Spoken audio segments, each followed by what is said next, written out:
Do your seasonal allergies always feel like a surprise attack?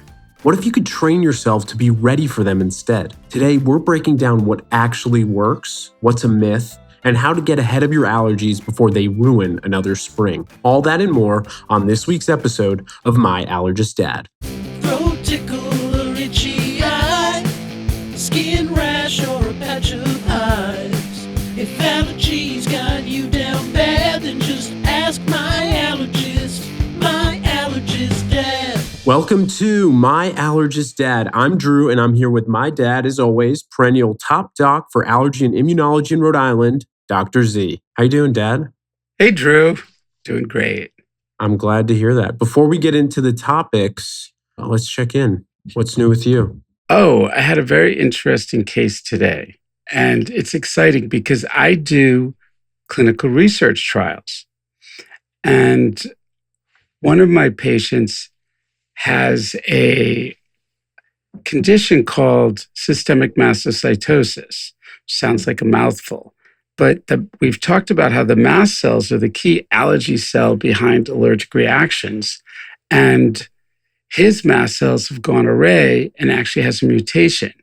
But the reason this is so interesting, as we like to say, is because a lot of times these patients present if they've had a severe allergic reaction termed anaphylaxis to bee stings. So there are some patients that are very allergic to bee stings and they have the anaphylaxis. Well, this patient in particular had a severe reaction where he dropped his blood pressure, he could have died, and they were able to resuscitate him. And when he came to me, only in the last 10 years, I'll get a blood test called a tryptase because of the now recognized association. And when I got his blood test called tryptase, which is just tells you if your mast cells are overreactive, his was extremely high, which is not normal. And they always told us you send them to a hematologist because they may have something going on in their bone marrow and something called systemic mastocytosis. So I ended up sending him to a hematologist, but because there's so many happening or whatever, they didn't follow through. They didn't feel that he had it, and they didn't have evidence for what's going on. We did the recommendation of starting him on the allergy shots for the bee stings, which he's on maintenance and doing very well with. Anyway, I was invited to participate in a research trial with a company doing a new diagnostic test that's more sensitive to assess this problem. And right away, in thinking of patients for it, we enrolled this patient. And today they determined that he does have this mutation. They have technology that's more sensitive to pick up the problem, which wasn't picked up before. So I've identified what's going on. So it's an unusual situation that was not able to be determined the source. And because of my participation in this research trial, we're able to identify the cause. So basically, he doesn't have whatever the cytosis condition that you're talking about. He has a genetic mutation. No, he has the genetic mutation that gives him the systemic mastocytosis condition.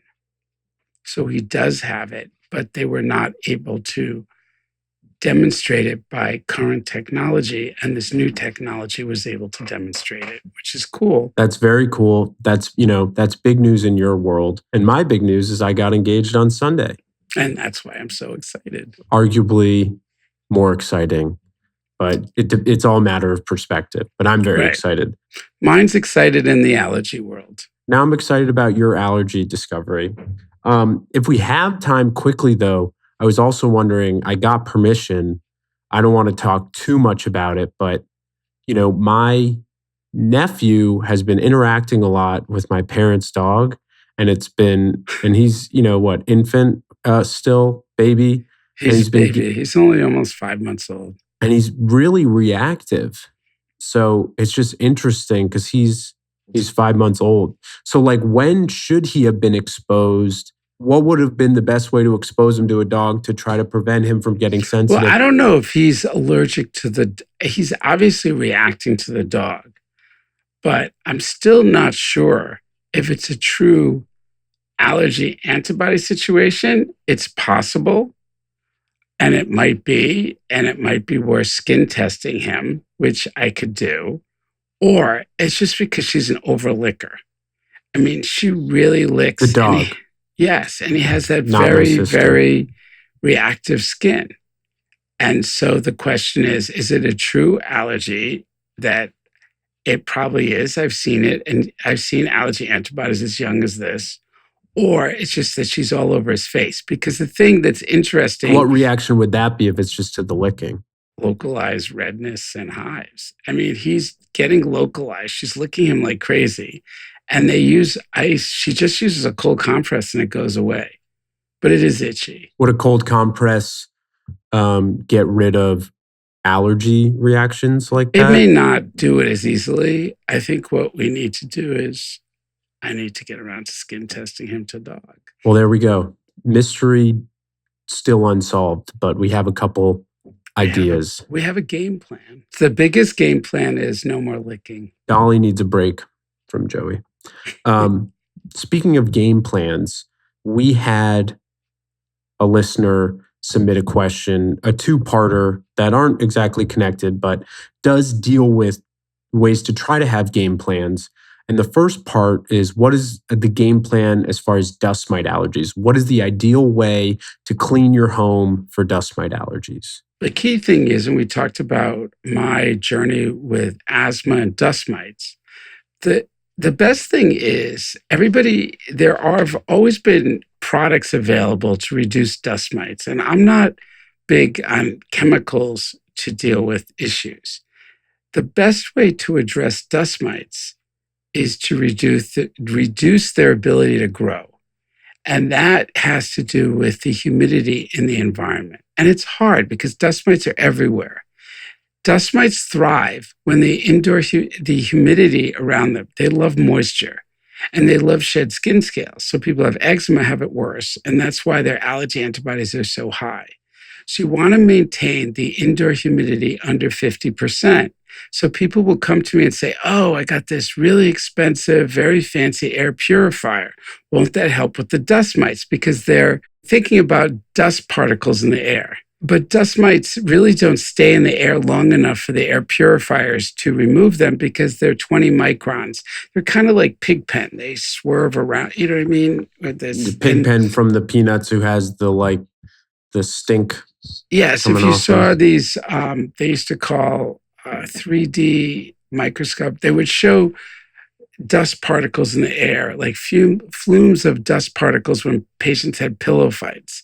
Those are dust mites, but then that's what you're considering they're in, but then they settle in the ground.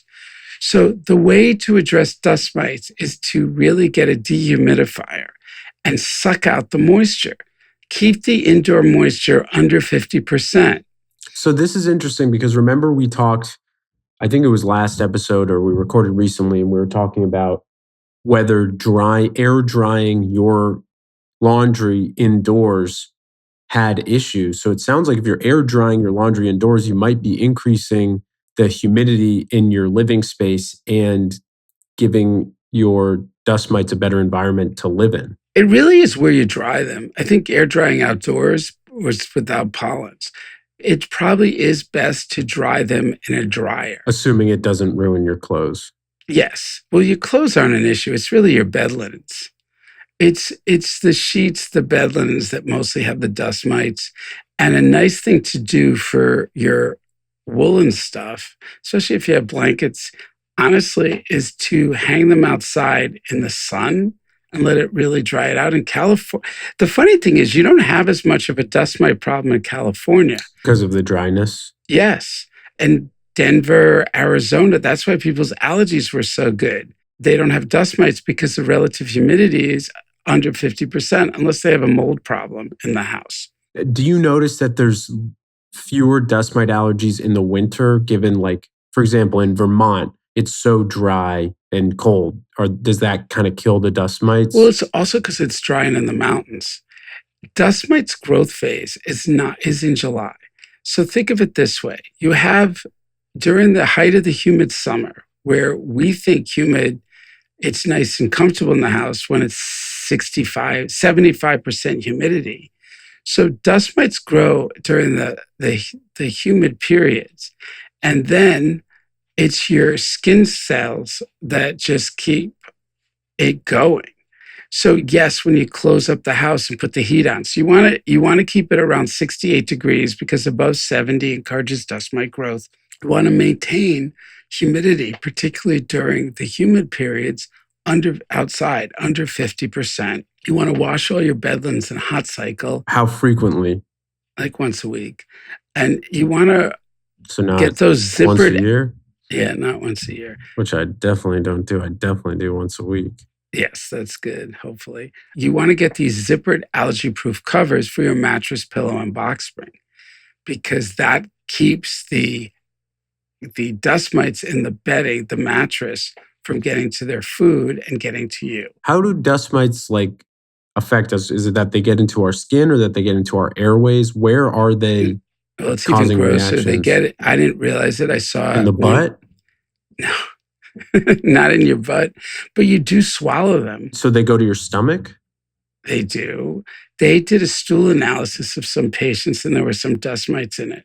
They're microscopic. They're all over you. They love shed skin scales. So you don't carry them, but this study looks like you do.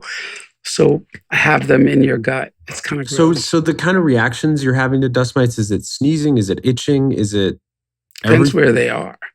So If you have bad eczema, it can trigger your eczema. So you want to reduce it.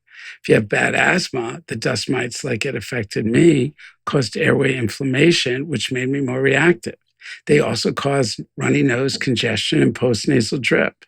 Do they cause any digestive issues if they are, something that's now found in this stool? Not that I'm aware of, but it's a possibility. Allergists really don't focus on digestive issues, but I was surprised when I saw this GI map stool analysis, and the guy said, "Oh, there's a lot of dust mites here." I don't want to jump ahead too fast if there's more you want to say, but you're pointing to the fact that dust mites are a seasonal allergen. They're a year-round allergen that have a seasonal growth phase. Yeah, because there's other allergies that, seasonal allergies that, are trees and flowers, plants that pollinate sort of on a cycle, I think is what people generally think of And as. some mold spores are actually worse during season too. It's what's your season. It's interesting on a similar basis about swallowing allergens. I've had a couple of cases, and it's not what people thought, but it's my intuition or my theory that actually I feel explained it. I had a doctor come to me once as a patient, and he felt he had an allergic reaction to almonds. And he had gone jogging, and he ate some almonds before he went jogging, and then he had an allergic reaction. So the first thing you think of is exercise-induced anaphylaxis, where you exercise after eating and develop an allergic reaction. But if you don't exercise and you just eat the food, you may not. Exercise-induced anaphylaxis, is that caused by the exercise, or does the exercise cause your reaction to the food that you had? It's caused by exercise, but sometimes it's due to the food, but only exercise will bring it out, the reaction, and not if you don't exercise. So if I exercise on an empty stomach, I'm probably not going to have exercise-induced anaphylaxis. But if I exercise after eating a bag of Flaming Hot Cheetos, I might have anaphylaxis to Flaming Hot Cheetos induced by exercise. No, probably with the Cheetos. Some patients have exercise-induced anaphylaxis related to a specific food, and some patients, it's just exercise-induced anaphylaxis where eating something sets it off. The Cheeto situation would be probably the eating, just eating. And that's why we used to say, don't eat for 2 hours. But what I was talking about was, so I had this patient, and his thought was it was the almonds. But he had gone running right after we had a hurricane, and he went in Lincoln Woods, and obviously after a thunderstorm, certain there's this mold allergen called alternaria, and its levels increase after thunderstorms and are associated with asthma exacerbations and ER visits. So he actually was positive to mold and really not almonds. So my theory was it was more his mold allergy. And because when you're running, You're breathing more. you're taking such large inhalations, he was getting the allergen into him. And another patient of mine had angioedema, the swelling of lips and everything. And he was biking along the bike path on the river where it's really windy. And he was also negative to foods and positive to mold. So in my feeling was the other guy was biking heavily. And so both times it was the excess inhalation. But getting back to what we first talked about with dust mites, the focus is on humidity because the environments that don't have dust mites have very low humidity. So you want to make sure that you keep the indoor humidity throughout the year under 50%. But you also want to make sure it's in the rooms that you spend a lot of time. I was in a bedroom that was like a hospital room, but the couch I hung out on, probably as a kid, had all the dust mites. So you have to think of your environment. And if you have a child, a lot of times if they want their stuffed animals and pillows, at this time of year, I often say, get a garbage bag, put them all in it, and then leave it in the backyard when it's consistently 10 degrees out for a few days and freeze them out. And would you say do that with your couch cushions too, if you have Yeah, a take your frequently? couch outside, take all your furniture outside. And I think, like we said before, we don't want to get you in trouble with your HOAs. Make sure, you're abiding by those rules so you're not getting fined if they have rules against bags of stuffed animals being left outside or furniture outside. So, Well, I would do it on your own porch. It may not in the be same way that expensive. this is entertainment, we're not giving medical advice. The same can be said. We're not giving legal advice, but I do generally advise, if you want to avoid HOA fines, look into what you're allowed to leave outside if you're in an association. You said before, seasonal allergies, it's just in the sense that your allergens probably go through a season of their own. So if anything, your season could be the fall, it could be the spring, it could be the winter. Are there ways to prevent seasonal allergies in the same way you can try to, de-dust mitify your home? Or is seasonal allergy almost a misnomer? No, I am glad you asked that question. And most of my patients would say to you, Drew, of course there is a way to do it. That's what they've learned from coming to me. Many patients think that they just have to suffer from seasonal allergies. It's like snow, you have to put on the boots. They just have to take all these meds. And we've talked about how we do the desensitization. So it's really a batch of things you want to do. And there's also times when pollen counts are high or low. And honestly, maybe you can Google it faster than me, but I always get it backwards. But we do the allergy sublingual preseasonal drops. So what we do is, and they're available for trees, grasses, weeds. Our treatment regimen, 2 months before your season, you start allergy drops that are turning off, building up tolerance. They're like what people who do shots, but ours are a short-term treatment. In addition, I always tell patients to start their Flonase, any of the nasal steroids, to try to start it at least 2 weeks before their season to blunt the priming effect of the pollens. And then take your antihistamines before you go outside. I like the non-sedating ones, and then they're allergy eye drops. But there are a lot of things going on. We're actually doing a research trial for birch pollen, where there's an injection that you would take annually before the season that blocks your body. Is it a one-time injection or is just it one-time injection? It's not commercially available yet. Reach out to us because we'll be looking for volunteers. And if you're in the Andover, Mass region and want to do it now, we're doing that trial as well. So it's interesting that you're doing a birch trial because it has that cross-pollination, that same protein as some of those nuts like peanuts and walnuts. Do you think there would be any relationship between taking that shot and how it might affect your nut allergies?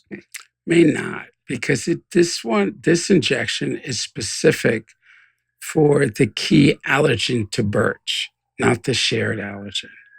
Okay, so the birch, I have to look it up, but I don't think the protein that people react to in birch is not the same one that's the shared. I'll look it up as we speak because you ask all these really good questions, Drew. Why, thank you. So the Pro-10 Bet-V1 like proteins.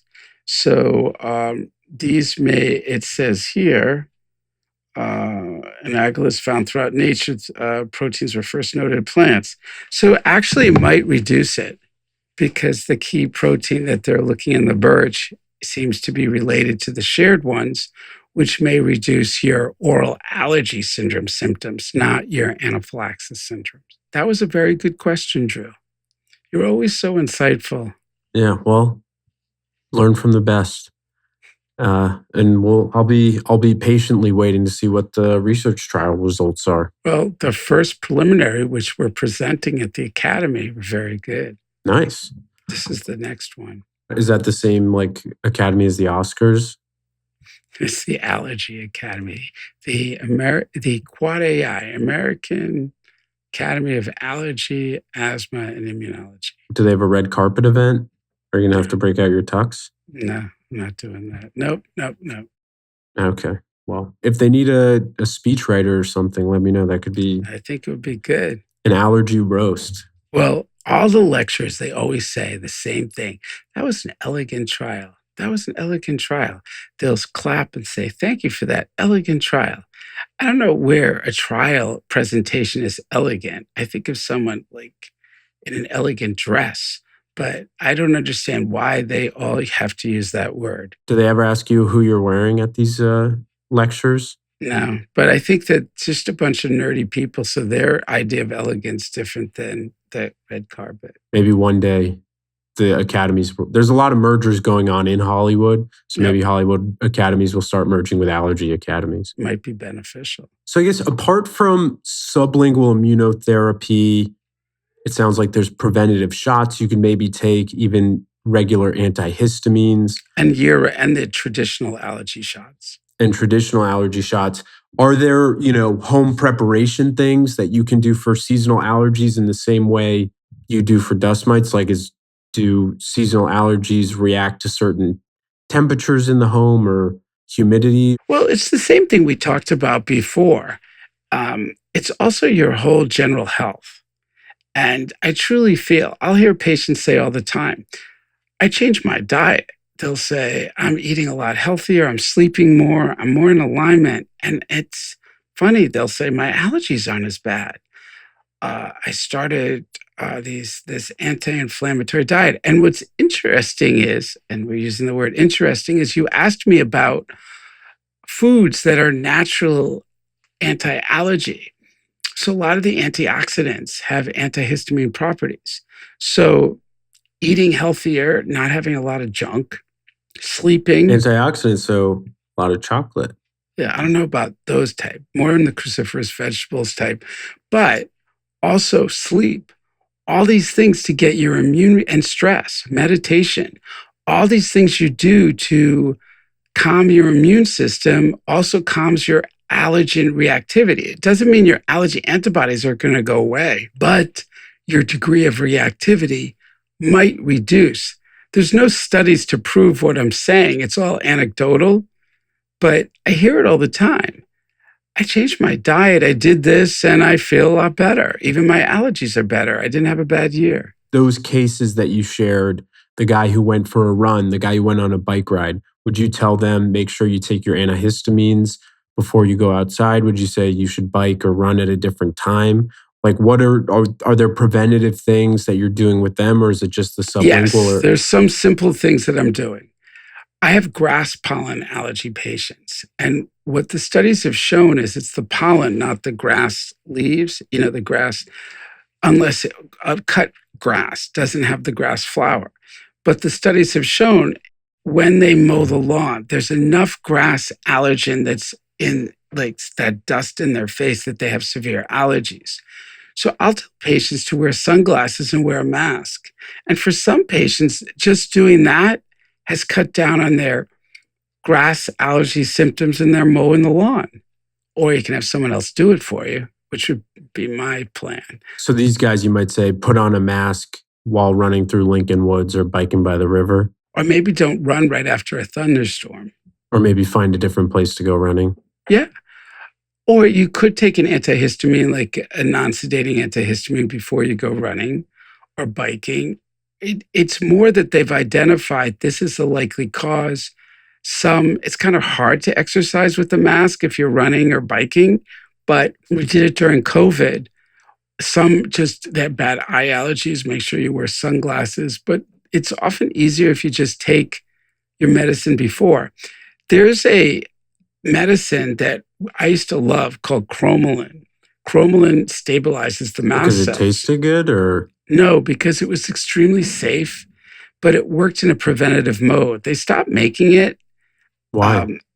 I think because the company didn't want, maybe not enough was sold, or they wanted to promote theirs. But patients used to take this inhaler before they ran, and it prevented exercise-induced asthma. There's a nasal spray over the counter called Nasal Crom. Nasal Crom, if you're looking for a podcasting partner, our email is open, myallergistdad@gmail.com. Yes, you should do that. And we will reach out to them. It's a good idea. Nasal Crom's available in those eye drops, but it was just showing that that's something that people used to take. It was extremely safe. And if they did it before exercise, it prevented it. I definitely find taking an inhaler before working out, and especially for like basketball or going for a run, can be really helpful. Especially on a cold day, because that Yeah. really sets it off. Yeah, I was playing basketball this past weekend for the first time in a long time, actually, and I forgot to take my inhaler before playing. And it was at least for LA, a colder morning. It would be not cold at all where you are. And I felt it. Granted, I also hadn't played basketball in a while, and that's a very different aerobic exercise than most others. I think we learned a lot of really interesting stuff, a lot of preventative stuff, some lifestyle, some just putting stuffed animals and cushions in your bags and leaving them outside when it's cold and not going to be wet. So there's a lot of good stuff that you can do in your lifestyle and in your home to prevent dust mite and seasonal allergies. So thank you for checking out the show. Hopefully we answered that listener's question and gave some helpful tips for that listener and for all of you. If you're enjoying these conversations, subscribe so you don't miss new episodes. It also helps more people find the show, which we really appreciate. Again, follow the link in our description. Send us emails to myallergistdad@gmail.com so we can answer it on the show. Before we go, Dad, any final thoughts? No, this is as again, so much fun doing this with you. And some simple preventative things, especially taking your medications ahead of time, can really help out. And realize there's a lot of stuff available. I can't tell you, we've been doing those preseason withdrawals for 18 years, and everybody's like, I've never heard of this. I've never heard of this. And it's simple and it's convenient and it's easy. And spoiler alert, I can't confirm it, but I'm pretty sure our next episode is going to be answering a question submitted by my fiance. Oh, that's exciting. She's great, So, by the way. I have to agree. I didn't make a lifelong commitment for nothing. You got it. All right. All right. Love See you. you Talk next soon. week. Till next week. If allergies got you down bad, then just ask my allergist, my allergist dad. The My Allergist Dad podcast is for general informational and entertainment purposes only and does not constitute the practice of medicine, nursing, or other professional healthcare services, including the giving of medical advice, and no doctor-patient relationship is formed. The use of information on this podcast or materials linked from this podcast is at the user's own risk. The content of this podcast is not intended to be a substitute for professional medical advice, diagnosis, or treatment. Users should not disregard or delay in obtaining medical advice for any medical condition they may have and should seek the assistance of their healthcare professionals for any such conditions.